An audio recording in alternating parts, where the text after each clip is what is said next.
Hello everyone, welcome to my YouTube channel study centre.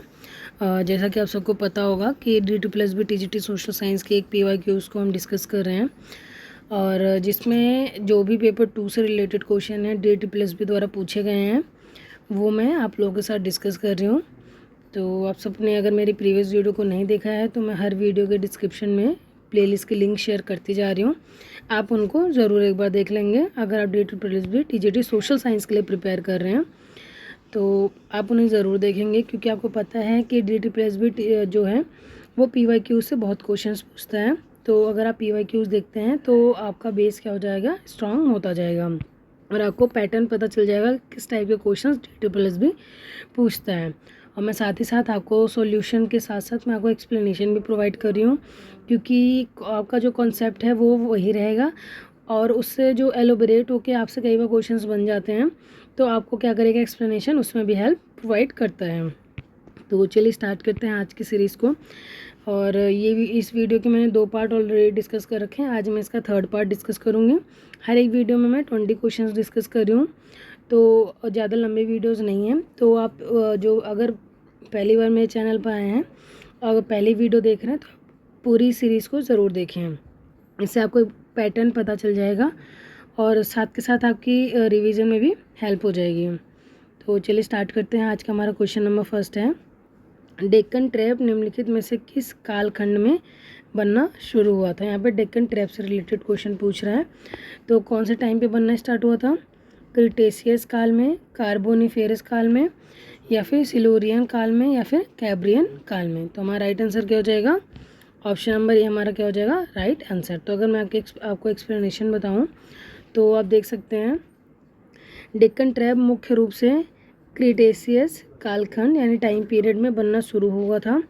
Cretaceous काल का प्रारंभ 13.5 करोड़ वर्ष पूर्व हुआ था। इसकी अवधि 6.5 करोड़ वर्ष है। इस काल में पर्वत निर्माण क्रिया अत्यधिक सक्रिय रही तथा रॉकी, एंडीज, यूरोप महाद्वीप की कई पर्वत श्रेणियाँ तथा पनामा कटक की उत्पत्ति हुई। इसी समय के अंत में भारत के दक्षिण पठारी भाग पर ज्वालामुखी द्वारा लावा का जमाव होना शुरू हो गया था। तो यहाँ पे क्रिटेशियस पीरियड जो है उस टाइम पे डेक्कन ट्रैप का क्या हुआ था, निर्माण हुआ था और इसकी एज बता दी और ये किस टाइम पे होना स्टार्ट हुआ था आपको ये भी पता चल गया है। और बहुत सारे और भी इस टाइम पे जो क्या कहते हैं पहाड़ थे या फिर माउंटेन्स थे, जो माउंटेन रेंजेस थी इसी टाइम पर बनी हुई। तो आपसे नेक्स्ट टाइम डेक्कन ट्रैप ना बोल के आपसे एंडीज, रॉकी ये ऑप्शन में दे सकता है, या फिर आपसे पूछ सकता है कि ये ऑप्शन में दे देगा डिफरेंट टाइप्स के पहाड़ और पूछ लेगा कौन से टाइम पे बने हुए थे। तो आपका मतलब कि सिलेबस वही रहने वाला है, बस क्वेश्चन DT+B थोड़ा इधर उधर कर देगा। और इसके लिए अगर आप PYQ देखेंगे और कॉन्सेप्ट अगर आपके स्ट्रांग रहेंगे तो आप इजीली आंसर देख सकते हैं। नेक्स्ट क्वेश्चन है हमारा, देश में किस भारतीय वन का सबसे कम वन क्षेत्र है। तो भारतीय वन का सबसे कम वन क्षेत्र कौन सा है, तो देखते हैं, उष्णकटिबंधीय कंटकी वन, उष्णकटिबंधीय सदाबहार वन, अल्पाइन और उप अल्पाइन वन, या फिर मैंग्रोव वन। तो हमारा राइट आंसर क्या हो जाएगा, ऑप्शन नंबर डी हमारा क्या हो जाएगा, राइट आंसर। देश में भारतीय वन का सबसे कम वन क्षेत्र मैंग्रोव वन का है। 17वीं वन रिपोर्ट 2021 में मैंग्रोव वन का क्षेत्रफल 4,992 वर्ग किलोमीटर था, जो देश के कुल भौगोलिक क्षेत्र का 0.15% है। ज्ञातत्व है कि वैश्विक स्तर पर मैंग्रोव वन में भारत की हिस्सेदारी 3% है। इस प्रकार विकल्प डी हमारा क्या हो जाएगा, राइट आंसर हो जाएगा। नेक्स्ट क्वेश्चन है हमारा क्वेश्चन नंबर 3, निम्नलिखित में से कौन सा जनसंख्या संरचना का आर्थिक गुण है। तो देखते हैं, लिंग अनुपात, व्यवसायिक संरचना, आयु वृद्धि या साक्षरता। तो हमारा राइट आंसर क्या हो जाएगा, ऑप्शन नंबर सी हमारा क्या हो जाएगा, राइट आंसर। तो लिंग, आयु, वैवाहिक स्थिति, शिक्षा, व्यायाम जैसे निर्दिष्ट व्यक्तित्व गुणों वाले लोगों के समूह के भीतर वितरण को जनसंख्या संरचना कहा जाता है। आर्थिक रूप से क्रियाशील जनसंख्या का प्रतिशत विकास का एक महत्वपूर्ण सूचक है। विभिन्न प्रकार के व्यवसायों के अनुसार किए गए जनसंख्या के वितरण को व्यवसायिक संरचना कहा जाता है। अतः व्यवसायिक संरचना जनसंख्या संरचना के आर्थिक गुणों को संदर्भित करता है। नेक्स्ट क्वेश्चन है हमारा क्वेश्चन नंबर 4, उत्तर पूर्व से दक्षिण पश्चिम तिरछे उन्मुख क्लाइमोग्राफ डैश प्रकार की जलवायु का प्रतिनिधित्व करते हैं। तो हमसे उत्तर पूर्व से दक्षिण पश्चिम में तिरछे उन्मुख जो क्लाइमोग्राफ्स हैं वो पूछ रहे हैं। तो किस चीज़ का बताता है? शुष्क, ब्रिटिश, भूमध्य सागर या फिर मानसून के बारे में किसका प्रतिनिधित्व करता है ये? तो हमारा राइट आंसर क्या हो जाएगा? ऑप्शन नंबर डी, यानी मानसून को डिनोट करता है ये। तो उत्तर पूर्व से दक्षिण पश्चिम तिरछे उन्मुख क्लाइमोग्राफ मानसून प्रकार के जलवायु का प्रतिनिधित्व करता है। किसी स्थान के औसत आर्द्र बल्ब तापमान एवं आपेक्षिक आर्द्रता आंकड़ों को ग्राफ पेपर पर एक दूसरे के सामने अंकित कर बनाए गए आरेख को उस स्थान का क्लाइमोग्राफ कहा जाता है। तो आपसे क्लाइमोग्राफ की डेफिनेशन भी पूछ रहे हैं, बता दिया गया है इसमें। इस आरेख को पहली बार ग्रिफिन टेलर द्वारा बनाया गया था। टेलर द्वारा बनाए गए आरेख को देखकर किसी स्थान की जलवायु संबंधी सामान्य दशाओं की जानकारी प्राप्त की जा सकती है। तो अगर आपसे जलवायु या मानसून से रिलेटेड पूछे तो आप क्या बताएंगे? क्लाइमोग्राफ। नेक्स्ट क्वेश्चन है हमारा क्वेश्चन नंबर 5। निम्नलिखित में से कौन सा भारत में विशेष आर्थिक क्षेत्र SEZ में से एक है? तो आपने SEZ के बारे में सुना होगा। SEZ स्पेशल इकोनॉमिक जोन, जिन्हें क्या बोलते हैं? विशेष आर्थिक क्षेत्र बोलते हैं। तो कौन सा पूछ रहा है इसमें से? अहमदाबाद विशेष आर्थिक क्षेत्र, श्रीनगर, कांडला या फिर चेन्नई? तो हमारा राइट ऑप्शन क्या हो जाएगा? Option number C. वाणिज्य और उद्योग मंत्रालय के तत्वाधान में भारत में विशेष आर्थिक क्षेत्र द्वारा 22 नवंबर 2022 को जारी सूची के अनुसार भारत में 7 विशेष आर्थिक क्षेत्र हैं जो निम्नलिखित हैं। जैसे मैं आपको 7 के 7 अगर मैं आपको बताऊं तो हमारा पहला कौन सा है? कांडला। कांडला गुजरात में है ये। सेकंड है हमारा SEEPZ जो मुंबई में है। नेक्स्ट हमारा नोएडा जो उत्तर प्रदेश में है। नेक्स्ट है हमारा MEPZ जो चेन्नई तमिलनाडु में है। कोचीन वाला कोचीन केरला में है। नेक्स्ट है फाल्टा जो फाल्टा पश्चिम बंगाल में है। एंड लास्ट है हमारा विशाखापट्टनम जो विशाखापट्टनम आंध्र प्रदेश में है। तो ये हमारे 7 SEZ यानी स्पेशल इकोनॉमिक जोन्स हैं इंडिया के। नेक्स्ट क्वेश्चन है हमारा क्वेश्चन नंबर 6। गहन निर्वाह कृषि के संदर्भ में निम्नलिखित में से कौन सा कथन सही है? यह भूमि पर उच्च जनसंख्या दबाव वाले क्षेत्र में प्रचलित है। सारा काम हाथ के औजारों से होता है। केवल पहला, ना ही दूसरा, दोनों, केवल दूसरा।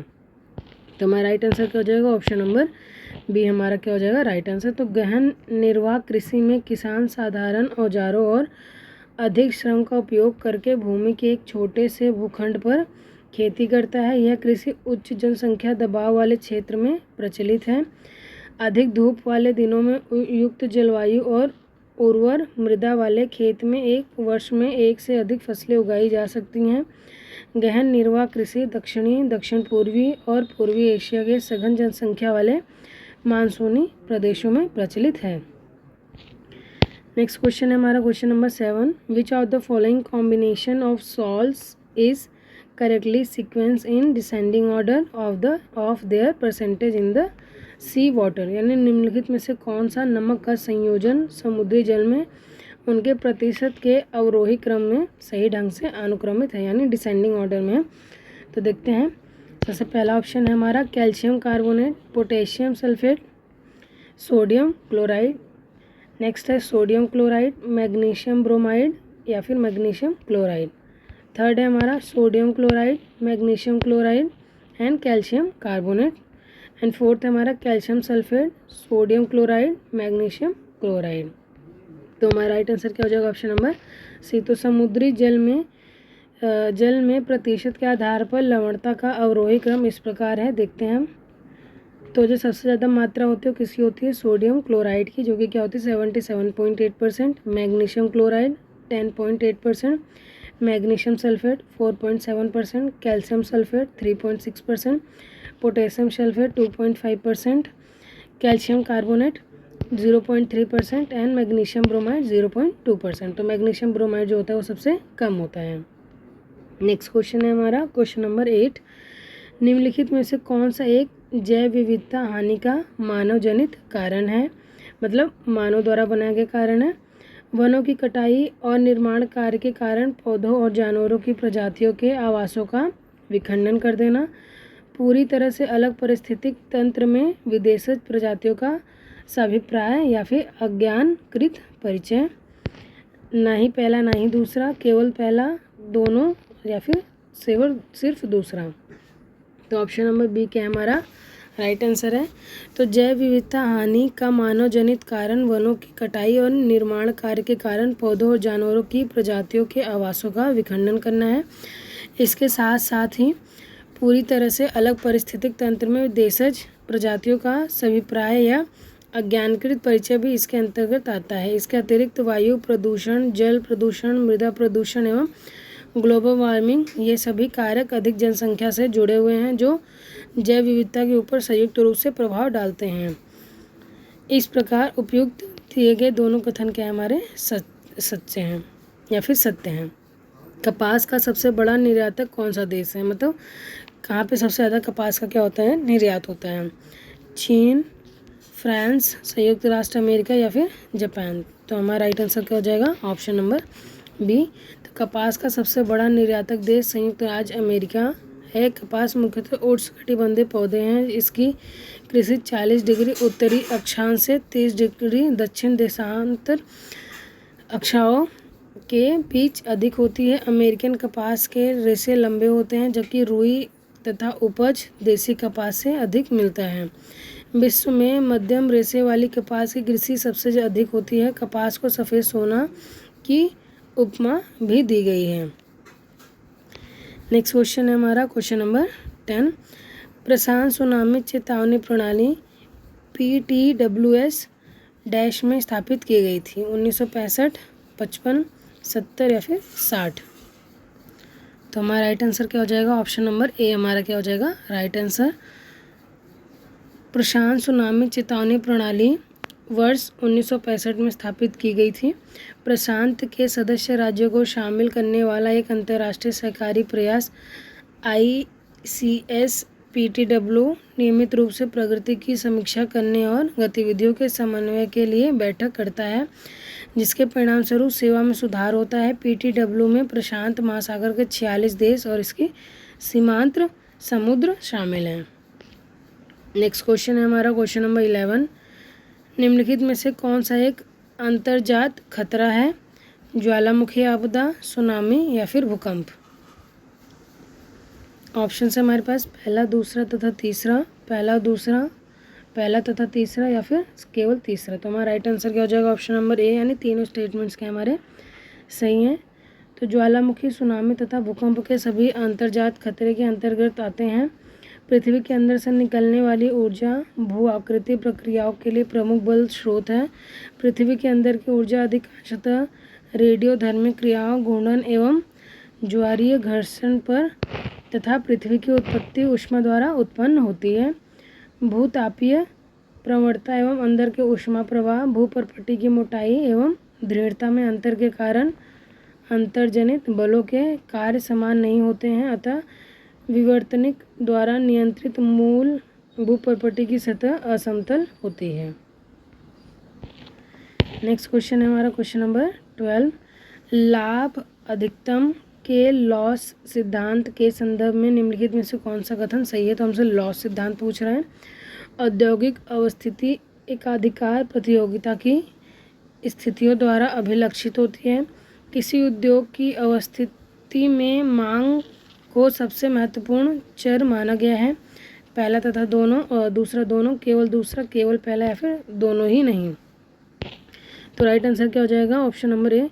लॉस के अधिकतम लाभ के संदर्भ में नीचे दिए गए दोनों कथन क्या हैं, सत्य हैं। लॉस के अधिकतम लाभ के सिद्धांत के संदर्भ में औद्योगिक अवस्थिति एक अधिकार प्रतियोगिता की स्थितियों द्वारा अभिलक्षित होती है तथा उद्योग की अवस्थिति में मांग को सबसे महत्वपूर्ण चर माना जाता है। जर्मन अर्थशास्त्री ऑगस्ट लॉस ने क्रिस्टॉलर के केंद्रस्थल सिद्धांत में उल्लेखनीय संशोधन किया और लॉस ने वस्तु की मांग से संबंधित बाजार क्षेत्र के विचार को मांग शंकु से समझाया है। नेक्स्ट क्वेश्चन है हमारा क्वेश्चन नंबर 13। ग्रेटर हिमालय के संदर्भ में निम्नलिखित में से कौन सा कथन सही है? वे लघु हिमालय और शिवालिक की तुलना में कम वर्षा प्राप्त करते हैं। धौलागिरी पर्वत श्रृंखला इसी क्षेत्र में स्थित है। यह लघु हिमालय के दक्षिण में स्थित है। तो क्वेश्चन हमारा ग्रेटर हिमालय से रिलेटेड। तो आपको पता होगा कि द 3 रेंजेस है। सबसे पहले आता है हमारा ग्रेटर हिमालय, फिर उसके नीचे आते हैं मिडिल हिमालय जिन्हें हम लेसर हिमालय भी बोलते हैं, लास्ट में आते हैं हमारे शिवालिक रेंजेस और इनसे ऊपर आते हैं हमारे ट्रांस हिमालय।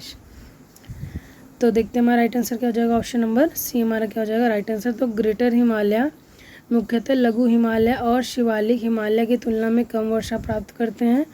धौलागिरी, अन्नपूर्णा, मकालू, नंदा देवी, बद्रीनाथ, नीलकंठ एवं केदारनाथ पर्वत श्रृंखला ग्रेटर हिमालय में ही अवस्थित हैं। इस प्रकार कथन पहला और दूसरा सत्य है, जबकि तीसरा सत्य है, क्योंकि ग्रेटर हिमालय लघु हिमालय और के दक्षिण में न होकर उत्तर में स्थित है। ग्रेटर हिमालय को हिमाद्री या महान अथवा आंतरिक हिमालय की संज्ञा प्रदान की गई है। यह हिमालय की सर्वोच्च और सबसे ऊंची श्रेणी है। नेक्स्ट क्वेश्चन है हमारा क्वेश्चन नंबर 14। भारत की निम्नलिखित में से कौन सी रेशे वाली फसल काली मृदा पर उगाई जाती है? तो ये आई होप आप सबको पता होगा। भांग, जूट, अलसी या फिर कपास।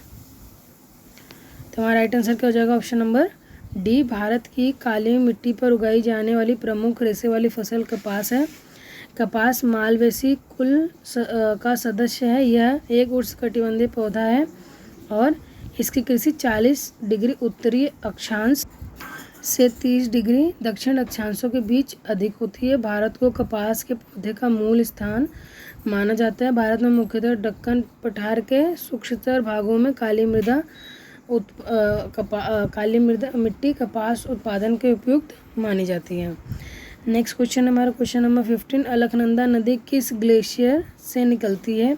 Siachen glacier, Gangotri glacier, Pindari glacier या फिर सतोपथ ग्लेशियर। तो हमारा राइट आंसर क्या हो जाएगा? Option number D. अलकनंदा नदी का उद्गमन स्थल अलकापुरी स्थित सतोपथ हिमानी यानी ग्लेशियर से निकलती है। यह चमोली, टिहरी और पौड़ी गढ़वाल जिलों से होकर प्रवाहित होती है। सुप्रसिद्ध तीर्थ बद्रीनाथ अलकनंदा के तट पर अवस्थित है। अलकनंदा की 2 धाराएं धौली गंगा एवं विष्णु गंगा विष्णुप्रयाग के निकट परस्पर मिलती हैं। नेक्स्ट क्वेश्चन है हमारा क्वेश्चन नंबर 16। निम्नलिखित में से कौन सा तीव्र गति वाले भूस्खलन का एक प्रकार है? रॉक स्लाइड या फिर मड फ्लो। केवल दूसरा, केवल पहला, दोनों ही नहीं या फिर दोनों ही। तो हमारा राइट आंसर क्या हो जाएगा? Option number C. Rock slide तीव्र गति वाले भूस्खलन का एक प्रकार है। भूस्खलन सामूहिक स्थानांतरण का एक प्रक्रम है जिसमें शैलें तथा शैलचूर्ण गुरुत्व के कारण ढालों पर से नीचे की ओर सरकते हैं। पदार्थ एवं उसके स्थानांतरण के आधार पर भूस्खलन अनेक प्रकार के होते हैं, जिनमें शैल या मृदा अपतन, सर्पण प्रवाह आदि विशेष रूप से उल्लेखनीय है। देखते हैं नेक्स्ट क्वेश्चन है हमारा question number 17। In which of the following states union territory of India karewa soil is found? यानी भारत के निम्नलिखित में से किस राज्य क्षेत्र में करेवा मिट्टी पाई जाती है? झारखंड, तमिलनाडु, जम्मू कश्मीर या फिर वेस्ट बंगाल। तो हमारा राइट आंसर क्या हो जाएगा? ऑप्शन नंबर सी यानी जम्मू एंड कश्मीर। अगर हम एक्सप्लेनेशन देखें तो करेवा मिट्टी मुख्य रूप से भारत के जम्मू कश्मीर केंद्र शासित प्रदेश में पाई जाती है। कश्मीर में करेवा शब्द का अर्थ है ऊंचा टेबल लैंड या ऊंचा मैदान। कश्मीर हिमालय में अनेक दर्रे जैसे करेवा, हिमनद, चिकनी मिट्टी और दूसरे पदार्थों का हिमोड़ पर मोटी परत के रूप में जमाव है। करेवा मुख्य रूप से केसर की एक स्थानीय किस्म जफरान की खेती के लिए उपयोगी है। नेक्स्ट क्वेश्चन है हमारा question number 18। Which horizon in the soil profile is called the top soil? यानी मृदा परिच्छेद के किस स्तर को ऊपरी मृदा कहा जाता है? सी हॉरिजॉन, बी हॉरिजॉन, ए हॉरिजॉन या फिर ई हॉरिजॉन। तो हमारा राइट आंसर क्या हो जाएगा? Option number C. मृदा परिच्छेदिका का ए संस्तर सबसे ऊपरी खंड होता है जहाँ पौधे की वृद्धि के लिए अनिवार्य जैव पदार्थों का खनिज पदार्थ, पोषक तत्वों तथा जल से संयोग होता है। और जो हमारा बी स्तर, ए स्तर तथा सी स्तर के बीच में संक्रमण खंड होता है जिसे नीचे व ऊपर दोनों से पदार्थ प्राप्त होते हैं। सी स्तर की रचना ढीली जनक सामग्री से होती है। नेक्स्ट है राष्ट्रीय राजमार्ग NH1 भारत के किस राज्य या केंद्र शासित प्रदेश से होकर गुजरता है? मिजोरम, दिल्ली, जम्मू कश्मीर या फिर हरियाणा। तो इसका राइट आंसर क्या हो जाएगा? Option number B. राष्ट्रीय राजमार्ग NH1 भारत के जम्मू और कश्मीर व लद्दाख केंद्र शासित प्रदेश से होकर गुजरता है जिसकी कुल लंबाई 442 किलोमीटर है। भारतीय राजमार्गों के निर्माण तथा रख रखाव की जिम्मेदारी भारत सरकार की है। इसका नियंत्रण केंद्रीय लोक निर्माण विभाग द्वारा किया जाता है। नेक्स्ट क्वेश्चन है क्वेश्चन नंबर 20, आज का लास्ट क्वेश्चन। चावल का सबसे बड़ा उत्पादक कौन सा देश है? रूस, ब्राज़ील, भारत या फिर चाइना। तो हमारा राइट आंसर क्या हो जाएगा? Option number D. भारत का सबसे अधिक या फिर बड़ा उत्पादक देश चीन है जबकि दूसरा व तीसरा स्थान क्रमशः भारत व बांग्लादेश है। चावल एक उष्णकटिबंधीय फसल है जिसके लिए 24 डिग्री के औसत तापमान की आवश्यकता होती है जिसमें बोते समय 20 डिग्री एवं पकते समय 27 डिग्री तापमान की ज़रूरत होती है। इसके अलावा 150 सेंटीमीटर की वार्षिक वर्षा तथा गहरी उपजाऊ चीका या दोमट मिट्टी की आवश्यकता होती है। तो आज के सेशन में हमने 20 क्वेश्चंस को डिस्कस कर लिया है। अगर आपको कुछ भी डाउट है, कुछ भी प्रॉब्लम होती है तो आप कमेंट बॉक्स में ज़रूर मेंशन करेंगे और वीडियो को लाइक, चैनल को सब्सक्राइब करना ना भूलें। मिलते हैं नेक्स्ट वीडियो में नेक्स्ट 20 क्वेश्चंस के साथ।